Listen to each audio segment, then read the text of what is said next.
రాజమహేంద్రవరం ధోబీ ఘాట్ వద్ద 8 బోట్లు, కొవ్వూరు వైపు ఏలినమ్మ ఘాట్ వద్ద 10 బోట్ల ద్వారా అక్రమంగా ఇసుకను తరలిస్తున్న బోట్స్ ను ఆకస్మిక తనిఖీలు నిర్వహించి సీజ్ చేశారు.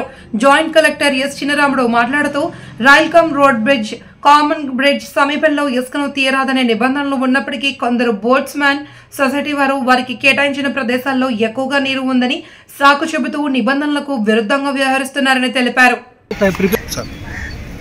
ఈరోజు ఉదయం సమాచారం తెలిసిన వెంటనే మా సిబ్బంది ఏడి మైనింగ్, అలాగే అగ్రికల్చర్ డిఈ గారు, అలాగే ఇరిగేషన్ టాస్క్ ఫోర్స్ ఎస్ఐ గారు, అలాగే వాళ్ళ సిబ్బంది మొత్తం అందరూ కూడా ఉదయం తెలిసిన వెంటనే 4 గంటలకు ఈ మన గోదావరి రివర్లో రావడం జరిగింది. అయితే ఈ 2 నదుల మధ్య బ్రిడ్జిల మధ్యన ఒకటి రైల్కమ్ బ్రిడ్జిను, తర్వాత 2 వచ్చి హేవలాక్ బ్రిడ్జిలు రెండింటి మధ్యన ఎలాంటి ఇసుక తోలడానికి అనుమతి లేవు, పర్మిషన్ కూడా లేదు.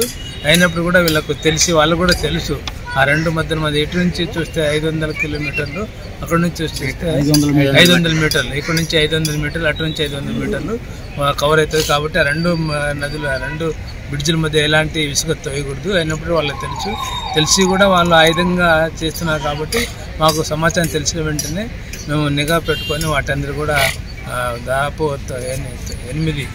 8 బోట్లను సీజ్ చేయడం జరిగింది. కాబట్టి వాటికి తదుపరి చర్యను మేము సంబంధిత ఎస్హెచ్ఓ గారికి చెప్పడం జరిగింది. మైనింగ్ అలాగే ఇరిగేషన్ శాఖలకు సంబంధించిన సెక్షన్ల ప్రకారం వాళ్ళకి చర్య తీసుకోకూడదు.